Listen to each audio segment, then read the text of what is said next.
오늘 귀한 말씀이 새벽 재단에 나온 또 온라인으로 함께 예배드리고 있는 모든 성도님들 가운데 은혜가 되고 축복이 되기를 간절히 소망합니다.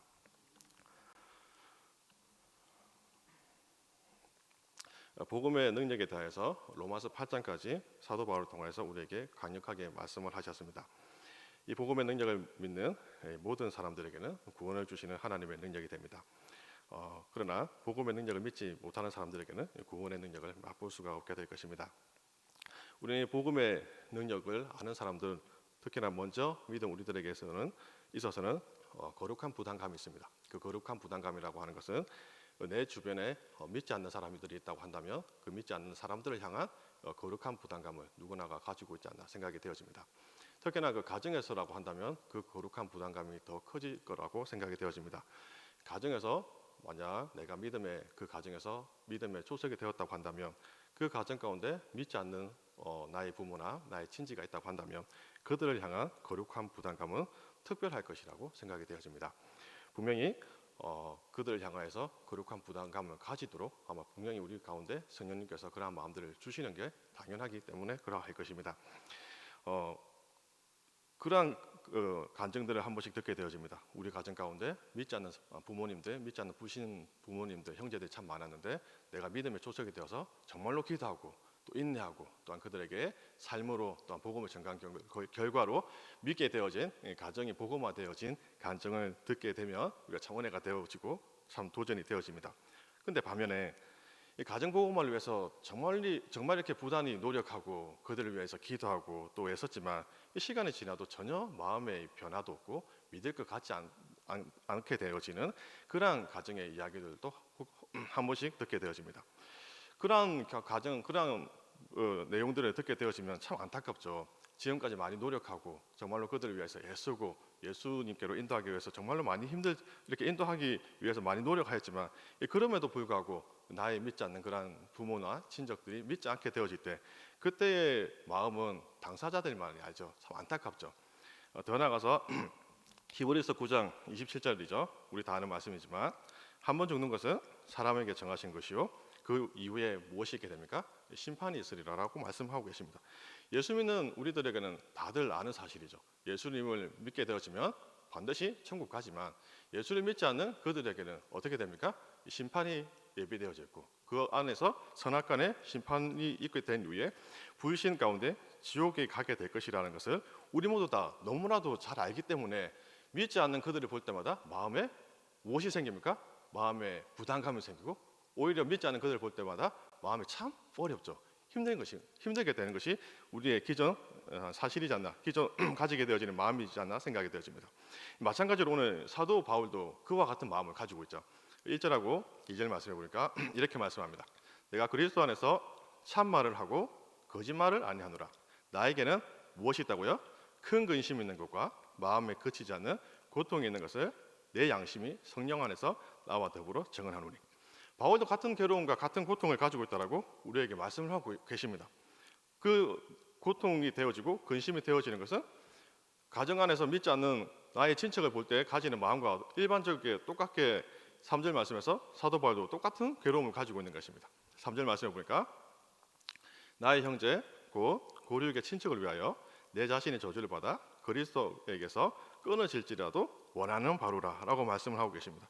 사도 바울도 마찬가지입니다. 자신의 형제들, 자신의 형제 유대인들 이 사람들에게 정말로 복음을 전하기를 원하고 또 복음을 전하였지만 도대체가 믿지를 않는 거예요.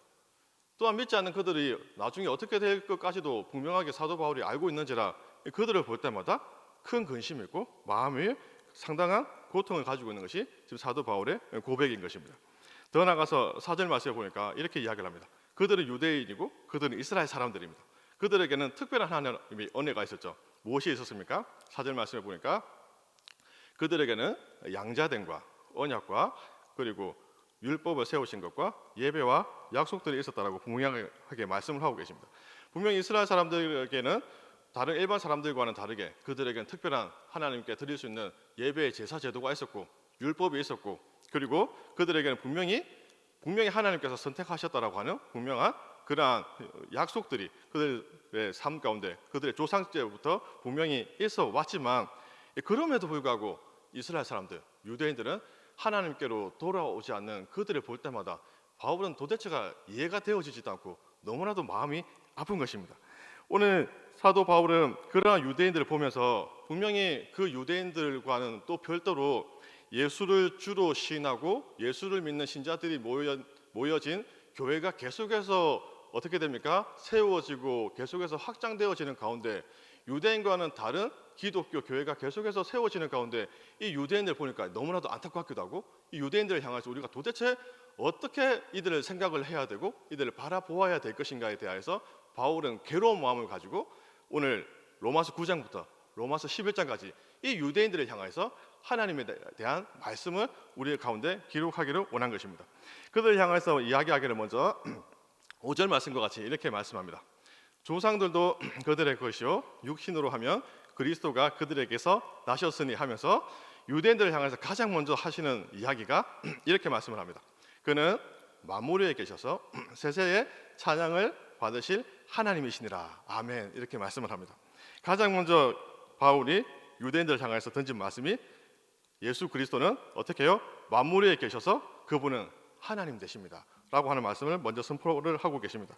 왜 가장 먼저 이 이야기를 하셨을까요? 유대인들은 예수 그리스도를 인정하지를 않습니다. 예수 그리스도의 무엇을 인정하지 않습니까? 혈통적으로 예수가 사람의 아들인 것을 인정하지만 예수가 하나님이신 것을 절대로 인정을 하지 않습니다. 요한복음 말씀해 보니까 예수님께서 유대인들 향해서 이렇게 이야기합니다. 나는 아브라함이 나기 전부터 내가 있었느니라 라고 말씀을 합니다. 그 이야기를 하자마자 유대인들은 어떻게 합니까? 돌로 던져서 죽이려고 합니다. 그것을 인정할 수가 없는 거죠. 더 나아가서 요한복음 19장 말씀입니다. 요한복음 19장 말씀해 보니까 이렇게 말씀합니다. 예수님께서 자기를 무엇이라고 이야기를 합니까? 하나님의 아들이라고 이야기를 하니까 그때는 어떻게 유대인들이 반응합니까? 절대로 용서할 수 없어서 십자가에 못 박기를 이야기합니다. 왜 그럽니까? 유대인들에게 있어서는 가장 고질병이 예수가 주가 되시고 예수가 하나님 되심을 절대로 인정하지 못하는 거죠. 유대인들의 고질병이에요. 이 유대인들의 고질병, 예수가 하나님 되시고 예수가 그리스도의 되심을 인정하지 않는 그들을 향하여서 사도 바울이 가장 먼저 한 것이 이 말이에요. 예수는 만물 위에 계셔서 예수님은 하나님이 되십니다 라고 하는 가장 중요한 말씀을 유대인들에게 가장 먼저 선포한 것입니다. 사랑하는 우리 모두에게도 은혜가 있기를 간절히 원하는 것은 유대인뿐만이 아니라 우리 역시도 예수가 주가 되시고 하나님 되심을 믿는 모두에게는 구원이 우리에게도 임하게 되는 줄 믿습니다. 유대인뿐만이 아니라 이 사실을 인정하는 모두에게는 어떻게 해요? 구원이 임하게 된다라고 하는 사실입니다. 이렇게 선포한 가운데 유대인들은 이렇게 이야기를 합니다. 자신들은 어떤 백성입니까? 구약 시대부터 언약의 백성이고 선민민족이라는 거예요. 우리는 아브라함의 후예이고 감히 우리가 아브라함의 후예이고 믿음의 후예들인데 누가 감히 우리를 어떻게 할 수가 있겠느냐라고 하는 생각을 유대인들은 가지고 있습니다. 그러나 하나님께서 구원을 주실 때 그 구원을 베풀어 주시는 조건은 무엇입니까? 혈통에 있습니까? 그들이 아브라함의 후예이기 때문에 그들이 그러한 혈통 가운데 자라났기 때문에 그 이유로 인하여서 구원을 받게 되었습니까? 절대로 그것이 아니라라고 유대인들이 가지고 있는 고질병, 아주 그 고질병과 같은 그들의 생각을 깨트리는 말씀들을 계속해서 말씀을 하고 계십니다. 6절 말씀입니다. 6절 말씀을 제가 읽겠습니다. 그러나 하나님의 말씀이 폐하여진 것 같지 않도다. 이스라엘에게서 난 자들이 죄송합니다. 이스라엘에게서 난 그들이 다 이스라엘이 아니요라고 말씀을 합니다. 어떤 말씀이죠? 이스라엘 사람이라고 해서 다 이스라엘 백성이 아닌, 다시금 이야기하면 혈통으로 난 사람들이 다 이스라엘 사람들이 아니라고 하는 말씀입니다. 하나님의 약속의 말씀은 육신적인 혈통에 묶여 있는 것이 아니라 7절 말씀이죠. 또한 아브라함의 씨가 다 그의 자녀가 아니라 오직 이삭으로부터 난 자라야 내 씨라 불리리라 하셨으니, 어떤 말씀입니까? 아브라함에게는 자녀가 2명이 있었습니다. 하갈의 자녀인 이스마엘, 그리고 사라로 통한 낳게 되어진 이삭. 이스마엘은 무엇을 따라 낳게 된 아들입니까? 육신을 따라서. 이삭은 무엇을 따라 낳게 된 아이입니까? 약속을 근거로 하여서 낳은 아들이 이삭입니다. 그 두 아이 가운데 진정으로 하나님의 자녀가 되는 것은 누가 하나님의 자녀가 됩니까? 8절 말씀이죠. 8절을 우리 같이 읽겠습니다. 곧 육신의 자녀가 하나님의 자녀가 어떻게 해요? 아니요. 오직 약속의 자녀가 씨로 여기심을 받느니라. 똑같은 아들이지만 육신으로 난 자녀가 육신으로 난 자녀가 하나님의 자녀가 아닌 약속의 자녀가 어떻게 해요? 하나님의 자녀가 됩니다라고 하는 사실을 우리에게 분명하게 말씀하시면서 혈통이 중요하지 않다는 거예요. 아무리 여러분들이 아브라함의 혈통이다 할지라도 그것과 상관없이 당연히 하나님의 자녀가 되는 것은 혈통이 아닌 약속입니다. 구원은 하나님께로부터 나오는 것입니다 라고 하는 것을 우리에게 말씀하고 계신 것입니다. 9절 말씀요. 약속의 말씀은 이것이니 영년 이때에 내가 이르리니 사라에게 아들이 있으리라 하심이라. 영년 이때에 언제입니까? 사라가 이 노년에 폐경기가 되었을 때 아들을 낳지 못할 그때에 명령 그때에 아들을 낳게 될 것이다 라고 말씀을 하고 계십니다. 이 말씀을 통해서 우리에게 더욱더 강조하는 것이 무엇입니까? 하나님의 자녀는 육신의 능력으로 출산이 되는 것이 아니라 자연적인 출산이 아니라 하나님의 초자연적인 능력인 약속의 말씀에 근거하였다라고 우리에게 말씀을 하는 것입니다. 로마서 4장 17절 말씀을 보니까 하나님은 죽은 자를 살리시며 없는 것을 있는 것으로 부르시는 하나님이십니다. 우리에게 말씀을 주시고 말씀을 창조하시는 하나님의 능력, 이 하나님의 능력을 믿는 모든 자에게 구원을 주시는 능력이 복음의 능력인 것입니다. 9절까지 말씀을 하면서 사도 바울을 통해서 유대 백성들 향해서 하나님의 구원의 능력은 혈통이 아닌 하나님께로부터 나오는 것입니다. 계속해서 그것을 강조하고 있는 것입니다. 더 나아가서 오늘 10절 말씀해 보니까 리버가에게 두 자녀가 임신하게 되어지는데 그 두 자녀를 향하여서 이렇게 말씀합니다. 11절 말씀이죠. 그 자식들이 아직 나지도 아니하고 무슨 선이나 악을 행하지 아니한 때에 택하심을 따라 되는 하나님의 뜻이 어떻게 해요? 행위로 말미암지 않고 오직 부르시는 이로 말미암아 서게 하려 하사라고 말씀을 하고 계십니다. 자녀가 태어나지도 않았어요. 분명히 리브가에게는 그 배에는 두 자녀가 있었는데 그 자녀는 아직 태어나지도 않았지만 태어나기도 이전에 하나님께서는 미리 선정하신 것입니다. 하나님께서는 분명히 큰 자가 어린 자를 섬기게 되리라고 하나님께서 미리 먼저 결정하시고 말씀하신 것입니다.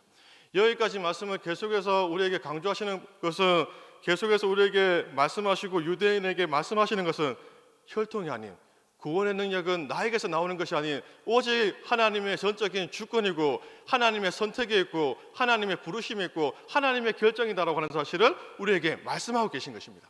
이 사실을 정말로 안다고 한다면 우리 모두 다 어떻게 될까요? 정말로 구원의 능력이 우리의 행위에 있지 않고 우리의 혈통에 있지 않고 하나님의 전적인 부르심에 있다라고 하는 사실을 정말로 안다고 한다면 찬송가 중에 제가 노래는 잘 못하지만 찬송은 참 좋아합니다. 찬송가 중에 찬송가 23장을 보게 되어지면 찬송가 가사 제목이 참 좋더라고요. 제목이 뭐냐고 하니까 우리가 다 아는 찬양입니다. 만입이 내게 있으면 그 입 다 가지고 내 구주 주신 은총을 찬송하겠네. 어떤 말씀입니까?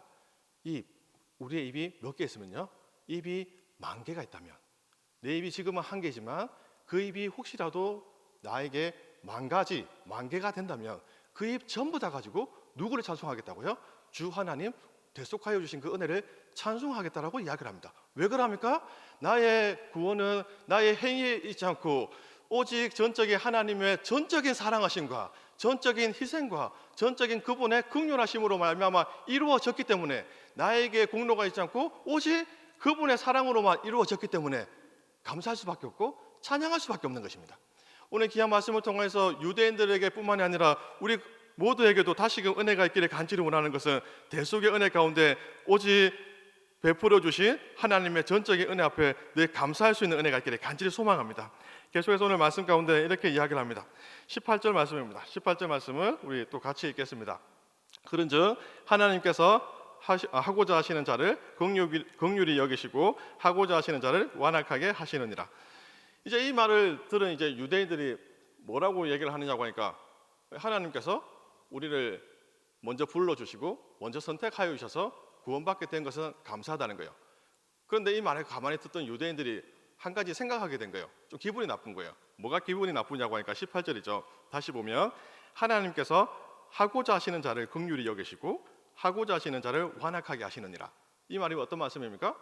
하나님의 선택이 먼저이고 하나님의 결정이 먼저라고 한다면 혹자는 생각하기를 이렇게 생각하는 거예요. 그러면 하나님은 사랑한 사람은 사랑하고 미워한 사람은 미워하시고 부르실 사람은 불러주시고 또한 버릴 사람은 버리시고, 그러면 하나님은 어떤 하나님이십니까?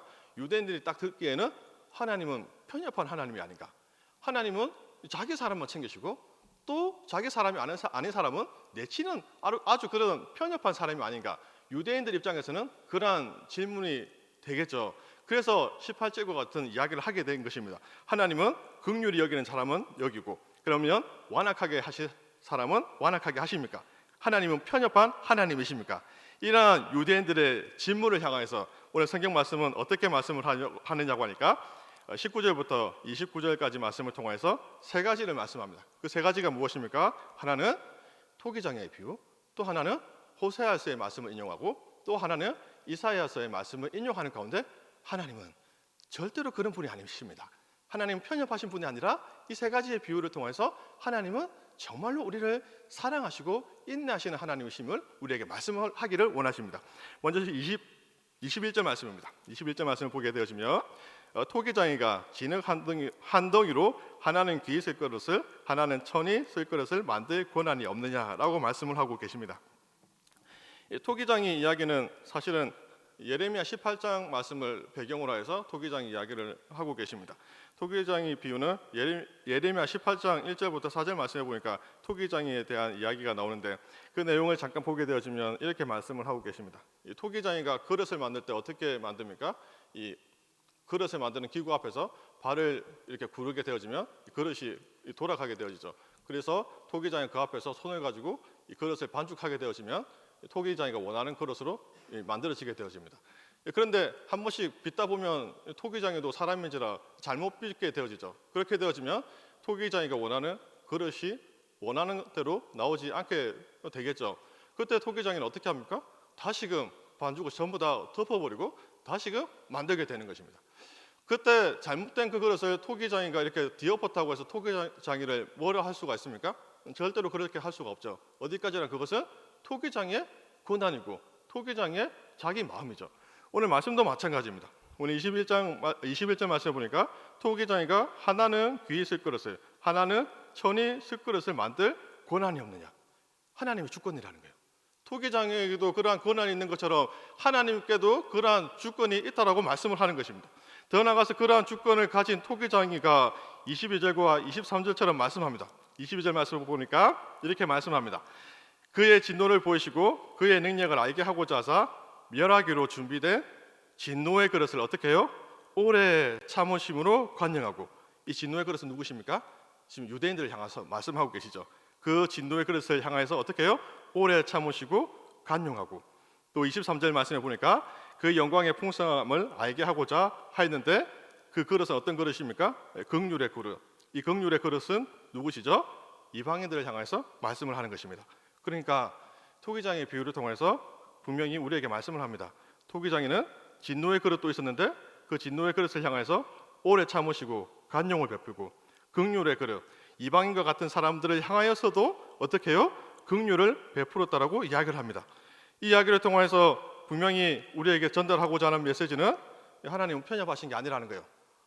유대인들은 이방인들을 참 싫어하지만 하나님은 이방인들도 싫어하지 않으시고 제한을 두지도 않으시고 그들을 사랑하시고, 진노의 그릇의 대상인 유대인들조차도 길이 관용을 베푸시고 오래 참으신다라고 말씀하고 계십니다.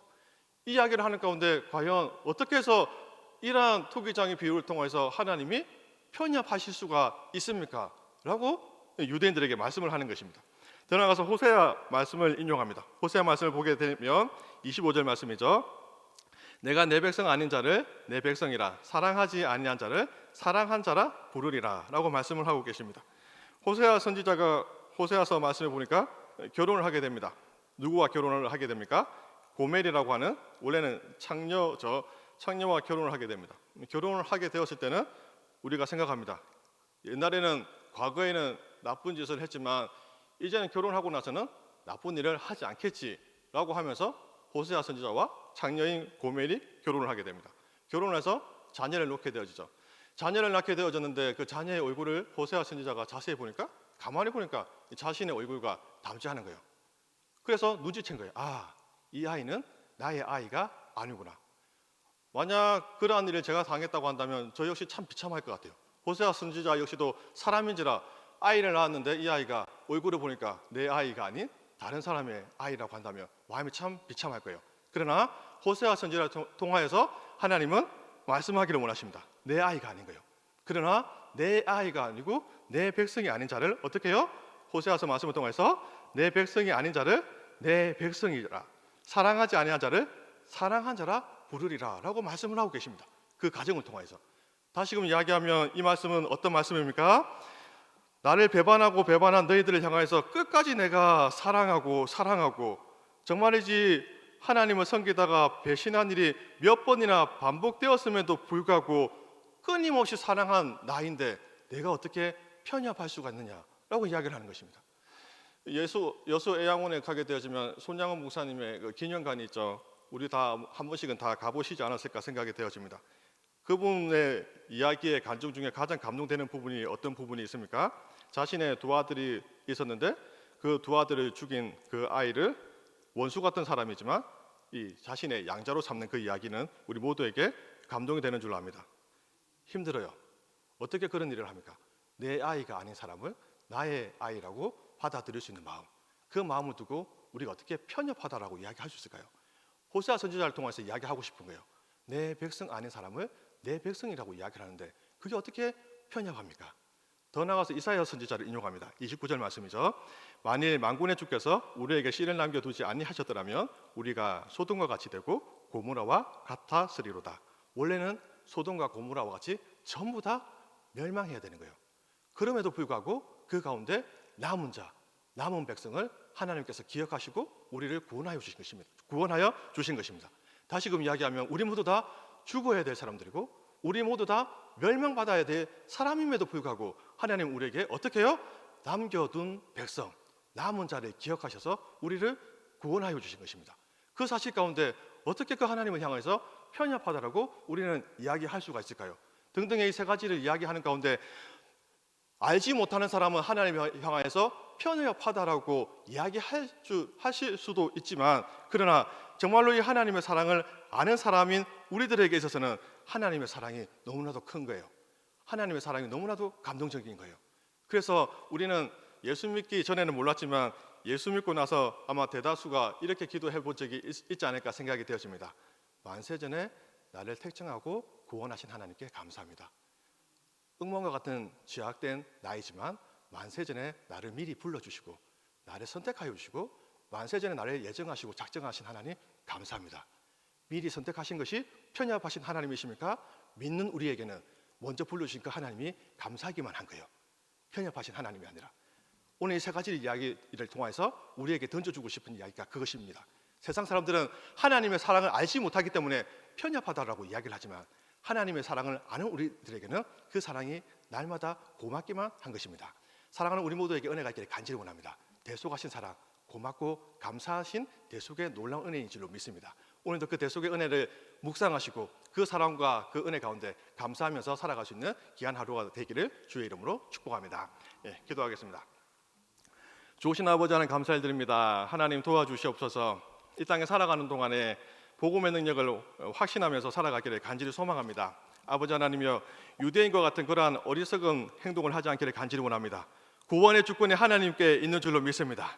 하나님께로부터 나오는 그 구원의 능력으로 인하여서 오늘도 감사하면서 살아가게 하여 주시옵소서. 오늘도 아버지 하나님 나를 사랑하여 주신 그 대속의 사랑을 더욱더 깊이 묵상하고 대속의 사랑을 더욱더 느끼고 감동하게 하여 주셔서 그 사랑을 더욱더 깨닫게 하여 주셔서 그 사랑 가운데 오늘도 감사하고 또한 힘든 일 가운데서도 그 은혜를 기억하는 가운데 넉넉하게 이겨나갈 수 있도록 하나님이여 우리를 도와주시옵소서. 이 시간에 귀한 예물을 구별하여서 드립니다. 드린 손길을 주께서 축복하여 주시고 하나님이여 기도의 제목과 함께 하나님께 올려드립니다. 신실하게 우리를 도와주시는 아버지 하나님, 우리의 기도의 제목 가운데 하나님 도와주실 줄로 믿습니다.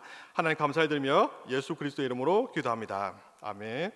하늘에 계신 우리 아버지의 이름을 거룩하게 하시며 아버지의 나라가 오게 하시며 아버지의 뜻이 하늘에서와 같이 땅에서도 이루어지게 하소서. 오늘 우리에게 일용할 양식을 주시고 우리가 우리에게 잘못한 사람을 용서하여 준 것 같이 우리 죄를 용서하여 주시고 우리를 시험에 빠지지 않게 하시고 악에서 구하소서. 나라와 권능과 영광이 영원히 아버지의 것입니다. 아멘.